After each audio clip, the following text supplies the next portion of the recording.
Hello everybody, I am here today to play some more TF2. Yes, I'm doing another TF2 commentary. I'm back playing as Z Heavy, as you can see, with his lovely Russian masculinity and a massive amount of testosterone. And I am playing as the last class from the 9 I've started playing. I've played as the sniper now, I've played as the spy, I've played as the soldier, the demo, the pyro. I've played as everyone except for the heavy. So I'm just going to cap this off and do the one after that. But here I am.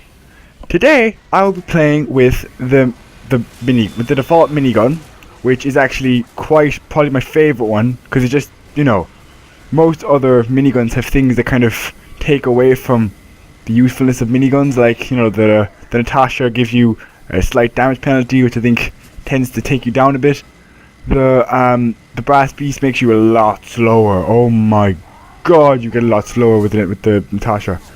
And that's basically it. Like, I think just, the default minigun is the best one to go with, to be honest. There are some situations where the Brass Beast is better. Same as Natasha, especially with scouts. But like, still, it's still, I think the default's probably the best one.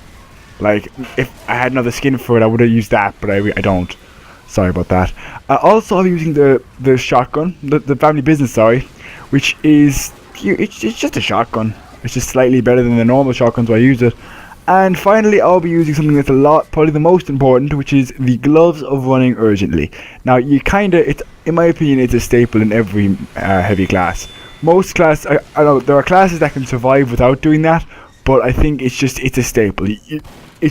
You need to be able to move a bit quickly to get to the location or to run away. It's a bit like the escape plan for the soldier, You don't have the help to rocket jump, you can just run off.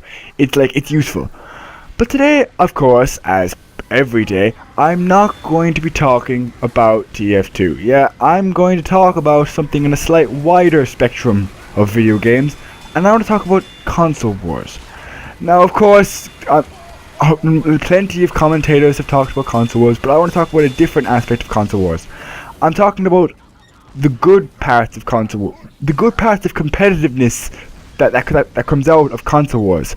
And what I mean is how, like, people argue all the time about which console is better, and actually the beneficial part of that. And I have to say, it's very, very good. It's a good thing. Competition is always a good thing because it makes people work harder. For example, here's an example. The Xbox One. The Xbox One was a mess when it first came out. It was terrible. Like, they were asking for loans if you did it. If you wanted to trade a game with a friend, they were going to ask for a loan off you, like a small amount of money so you could play it. Even if your friend already bought the game and they were going to loan it to you, you had to pay for it as well. There was also like you couldn't turn the Kinect off. You couldn't be offline for longer than 24 hours.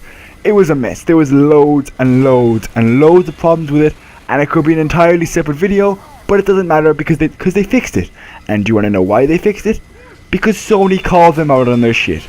Yep, Sony came to the rescue. Well, not really for themselves, but they came to the rescue for Microsoft and called them out on their shit. They ripped into them. They made a YouTube video, I remember, about which I had so much more respect for Sony. I was considering even getting a PS4 just because of what they did, which was because of the trading thing. What they decided to do was make a video on how to trade a game, and it was like, step 1, give the game. Step 1, get the game. Step 2, give the game to your friend. You have now traded your game. And I thought that was hilarious the way they did that, and it worked. After a while, Xbox was thinking, oh crap, we're not going to get any sales if we keep going this way. So they fixed it. They changed the focus on it. They got some exclusives and they tried their best to get some more sales.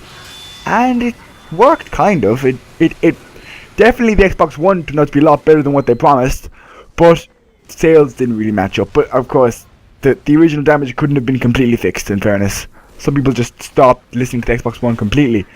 And of course, there's other examples of this as we go back. There is Nintendo and Sega. Before this, there was the NES, there was the Sega Genesis, there was all those consoles. And if you think about it, those two companies were trying very hard to compete with each other as well. The way Nintendo had Mario, and the way Sega had Sonic. They were icons for the company, and they tried to They tried to show him up as much as they could, give him catchphrases during TV shows.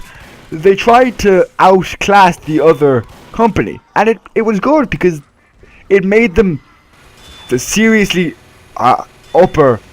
seriously make the standard higher for their games. They tried very hard with, you know, all those different games that were released during the time, like Mario Brothers, Mario Brothers 2, Super Mario Brothers, all those games, and Super Mario Sunshine. They tried to change it with differentiation and stuff.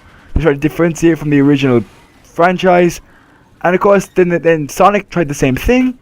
So like, you thinking competition made the both companies better in the end because of it.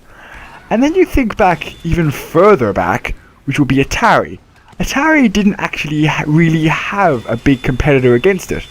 Before they were huge, they didn't really have, no, while they were huge, they didn't really have any competitors. It was just kind of them.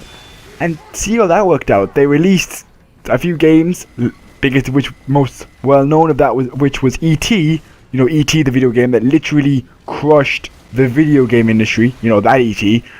Like that game like was terrible, and it was because no one called them out on their shit. No other company could take the place and try their best to outclass them, and then they wouldn't try harder. They didn't really feel like it mattered because they just buy their games anyway. Which it probably wasn't the case. They thought the game was good before they started, but they would have looked at it a lot more if they had some kind of, you know, Sega or Nintendo against them who were fighting against them and trying to make a game better than them and better consoles. It would have been a lot better for Atari, not only for the other company, but for Atari. Atari would have probably lasted a lot longer. I'd say Atari would have still, maybe not still been around, but they would have been around up until at least lately. Like, it's a constant outlier with these kind of flame wars between Nintendo and Sega, between Xbox and PlayStation. It's such a close thing between them, and they both try a lot harder to outclass the other one, and because of that they end up being better consoles afterwards. They end up getting better exclusives, better games, and their fan base just keep getting more and more loyal towards their side, just to show the other side that they are a loyal fan base. Like, it seems like, you know, that competition is quite an important thing among flame wars, and maybe all these arguments about which company is better, which game is better, maybe that's a good thing. Anyway, I'll see you guys next time. Have a good one. If you like what you saw, feel free to see more. If you didn't, then I won't see you guys next time. Bye.